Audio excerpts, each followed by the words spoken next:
Represented more of the springtime, and I felt like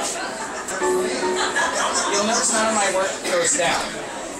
I don't like negative connotations with it, so with this one, I got into what I called my one-ways, which was I only let everything on the place go, or on the canvas, only go in one direction, and that was just pure and simply by accident. It just happened to see it one day, and so that's what you see here. But then I got into a drip phase, and this is literally one of those like crossover pieces. So, but it's just. Yeah, it's a lot of emotion. It's a lot of just free thought and just playing. I go to Scrabble a lot and I get a lot of materials that I've never seen before, and I just don't know what to do with them. So literally, I start playing with them. Usually, I start on smaller canvases, so but once I figured out the technique, which you can tell that here's where I figured out the pigments, I literally go for it. And these ones took each about 2 months to do, about seven different applications with it, because each one you have to wait a week for it to dry and then reapply the next layer or whatever. It's just me having fun and meditating. That's really what it is. A lot of them, the reason why they end up with so many out there is because they don't work. You know what I mean? But when you get the one that does, you're just like, hold it, save it. And then other than that, this is what I've been doing the longest, which is pastel on paper.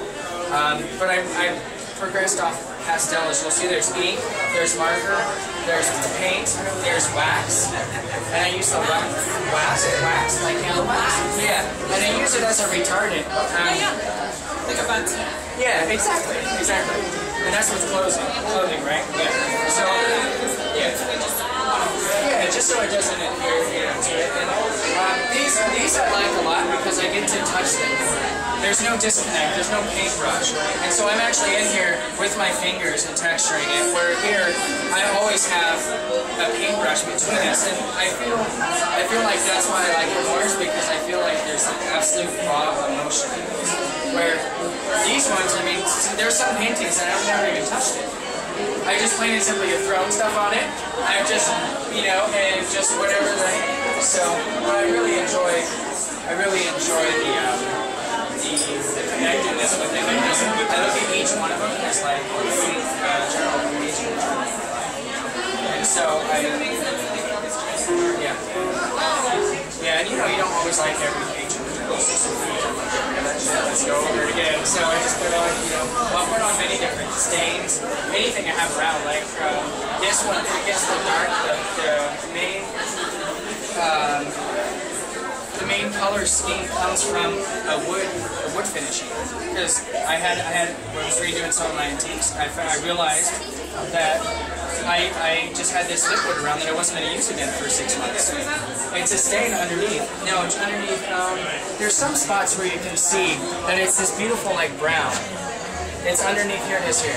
It's like right down here. It's a beautiful brown. Those are stains. Some on the side too. If you look on the side over here, that's the stain. And it's a wood finishing stain, And it's because I had an extra. It's acrylic. It's oil. Yeah, I think this for the most. Yeah, I mean, because what I do is I take like the paintbrush cleaners. I'll even thin out oils with that, so that I can. I mean, to the point where it's really. Yeah.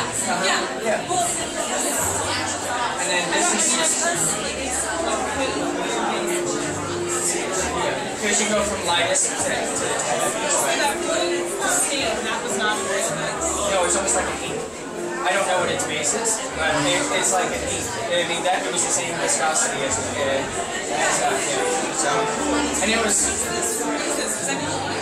Yeah. I can't like. Mosaic tile adhesive. It's like Elmer's glue, but for professionals. Yeah, and I like it because, as you can see, it's actually applied to the whole thing.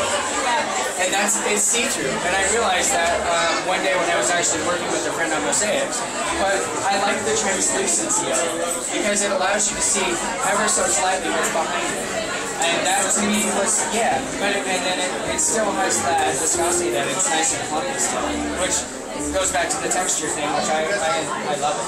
That to me is one of the most important parts, is that it jumps off the page. It can be attractive, but when it's attractive and interactive because it has that depth, that's what I like. Thank you very much. I mean, if nothing else,